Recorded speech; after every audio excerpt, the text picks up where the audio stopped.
Hello বন্ধুরা, welcome my channel PG ব্লগসে আপনাদের স্বাগতম। বন্ধুরা, আজ আমরা যাব নবদ্বীপে ভাগীরথী নদীর তীরে গড়ে ওঠা এক বিখ্যাত রাধে মন্দির দর্শন করতে, যার স্রষ্টা হলেন জগৎগুরু 1008 শ্রী কৃপালজি মহারাজ, যার ঐকান্তিক প্রচেষ্টায় তাহার শিষ্য যুগল শরণজি এবং শিষ্যা পূজনীয়া রাসশ্রী দেবীর নেতৃত্বে এই অদ্ভুত অপূর্ব মন্দিরটি নির্মাণাধীন।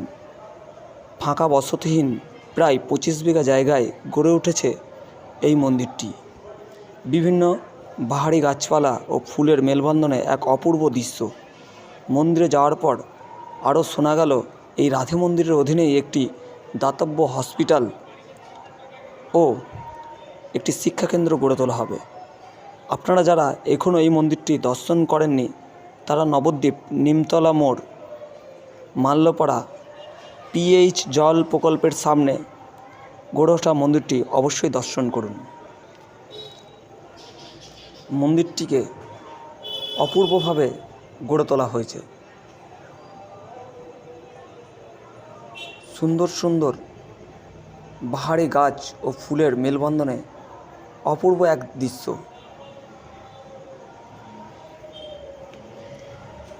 আর একটা কথা বন্ধুরা, অবশ্যই মনে রাখবেন, আমার এই পিজি ব্লগস চ্যানেলটি অবশ্যই সাবস্ক্রাইব করবেন, লাইক, কমেন্ট ও শেয়ার করতে ভুলবেন না এবং বেল আইকনটি অবশ্যই দাবাবেন। বন্ধুরা, এবার আমরা মন্দিরের ভিতরের দিকে প্রবেশ করব। মন্দিরটির ভিতরে দিকে প্রবেশ করার পথে আমরা এগিয়ে গেলাম এবং দরজা দিয়ে ঢোকা মাত্রই মন্দিরের ভিতরে অপূর্ব দৃশ্য, রাধাকৃষ্ণ ও শ্রী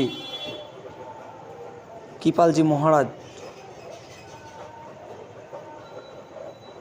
এক অনবদ্য মহিমায় গড়ে তোলা হয়েছে। এক অপূর্ব দৃশ্য, চারদিকে কি স্নিগ্ধ শান্ত পরিবেশ।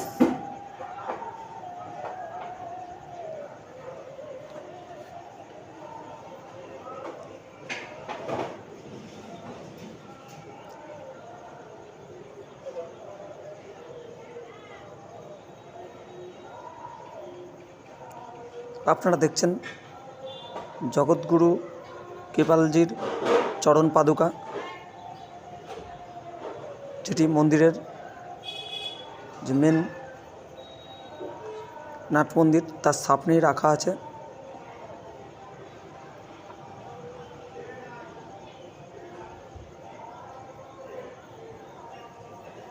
মন্দিরটি সকাল 8টা থেকে দুপুর 12টা পর্যন্ত এবং বিকেল 4টে থেকে রাত্রি 8টা পর্যন্ত খোলা থাকে। এই টাইম টেবিলের মধ্যেই আপনারা আসার চেষ্টা করুন।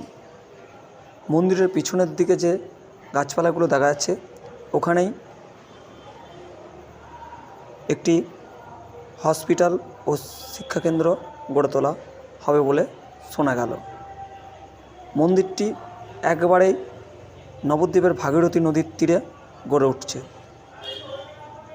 মন্দিরটিতে দর্শন করবার জন্য আপনারা অবশ্যই নবদ্বীপ প্রাচীন মায়াপুর নিমতলা মোড় মাল্যপাড়া নবদ্বীপ পৌরসভার জল প্রকল্পের সামনে যে মন্দিরটি গড়ে উঠেছে সেখানে অবশ্যই যাবেন এবং দর্শন করবেন। আপনাদের অবশ্যই মন্দিরটি দর্শন করে ভালো লাগবে। ধন্যবাদ।